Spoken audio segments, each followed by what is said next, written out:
Well, good morning. It's around 7:30, Saturday morning, July the 11th. I'm just up here feeding and cleaning, getting ready for the day. And I've had a few people wanting me to do some videos and expound on things that I talk about when other people are around. And I've just hesitated for the last several months. I'll tell you why, but I'm going to do a video this morning. I've got 4 guys coming in for roping and riding and training here. They should be here around 8:30. I figured if I didn't do this now, I would never get it done. And I hope you like it. I hope you get something out of it. But this video is on the why. On the why. And whenever I teach someone to ride horses, especially people that have been riding under somebody else or trainers, and not saying I do things right and everybody else does them wrong, but certainly not. There's many better trainers than me. However, I tell them always to ask me why. Whenever you don't understand what I'm saying, I try to fill in the blanks of what why is. But I want them to ask me why. Why do I do this? Why do I do that? Because if I can't answer why, then I don't want them listening to me. Then I have no business listening to me. I don't want to give them an answer of saying, well, I just always done it that way. It just seems to work best for me. Or whatever. It needs to be why. It needs to be as close to absolute truth as I possibly can get. Well, going back to the why, I want to know, I ask myself these questions most every day of my life. Why am I here? Why was I chosen?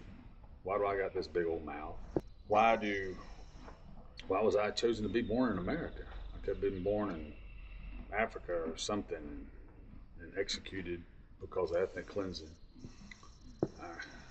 Why do I get to breathe oxygen? Why do I get to ride these ponies and go out on these trips and see the beautiful country and have hundreds of people that can teach me or I can teach them through the year?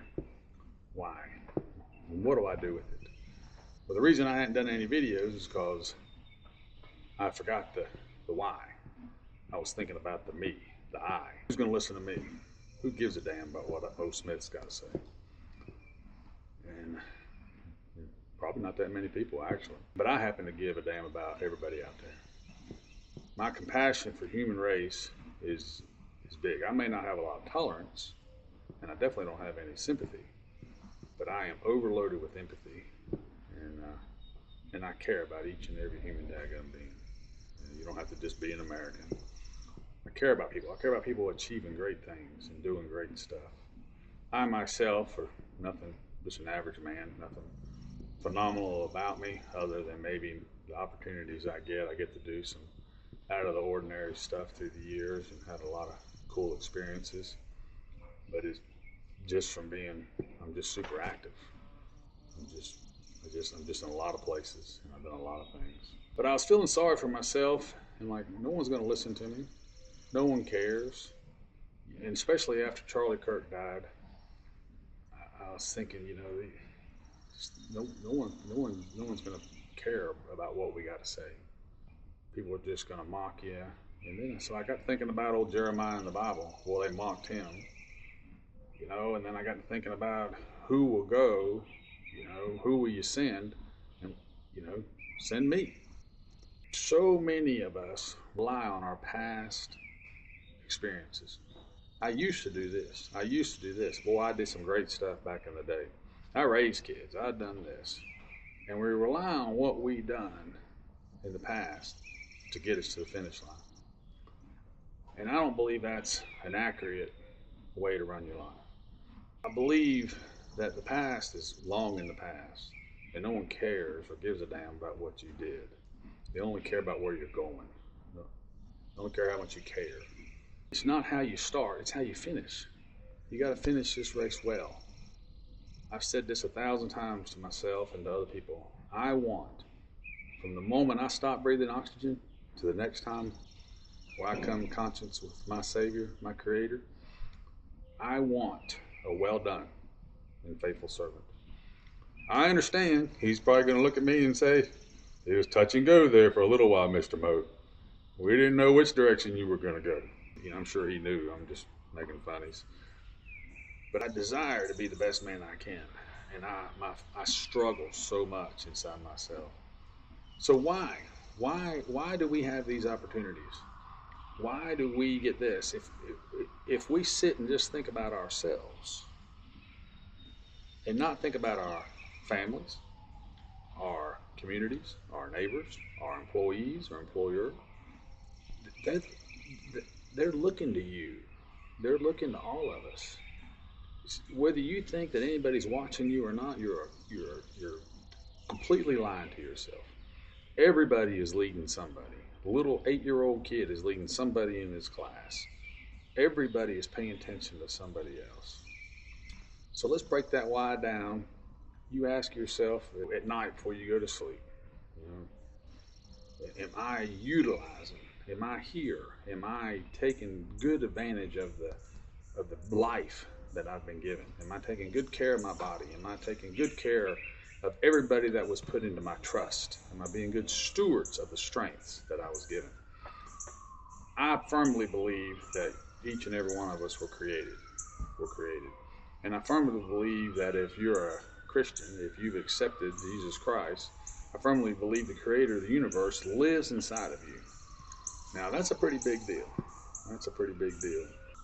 It should not be business as usual if the creator of the universe lives inside of you. Yeah, there's going to be a struggle, and there's going to be all that, and you're going to slip, and you're going to do bad things and have bad thoughts, and on and on and on. We're carnal humans. I'm not making excuses for them. I'm just saying that's what we're going to do. But the fact of the matter is there needs to be a desire to know that you have the master of the universe living inside of you. Don't subject him to our stupidity. Allow him to do great things in your life. Use you as a vessel. Use you as a vessel to move forward.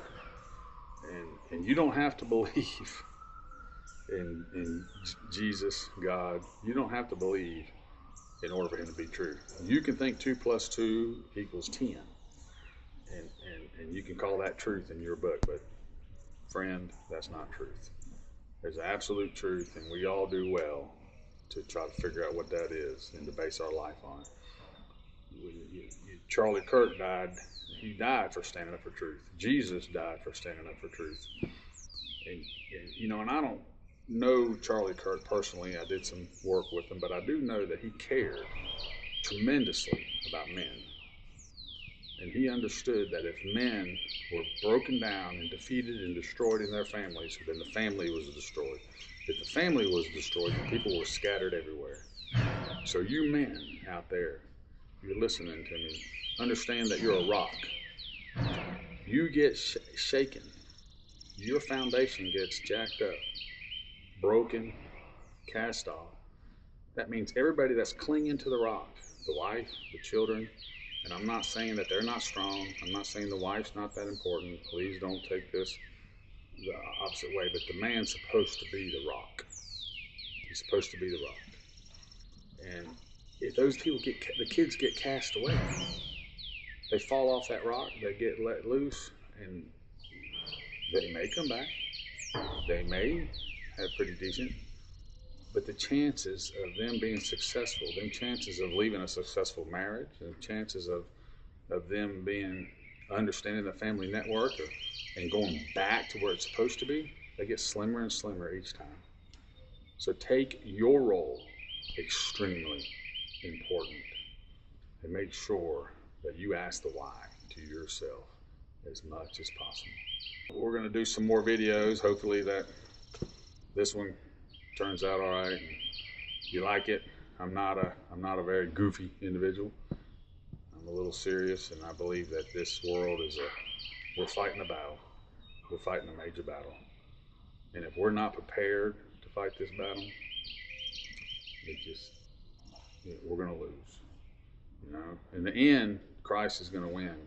But you yourself, if you're not prepared for battle, then you're going to be devoured. A friend of mine told me one time, he said that you can choose to be a victim or a casualty of war. And which one do you want to be? You want to be a victim? Well, I was just sitting here and somebody come along and shot me, or this or that. A casualty of war is someone that's actively engaging in the battlefield. Someone that's out there. And yeah, you're going to get the crap beat out of you some. Wear those scars with pride. You're fighting the good fight. Fight the good fight. Well, this is Mo Smith. I'm signing off, and hopefully we'll be back with you soon. Take care.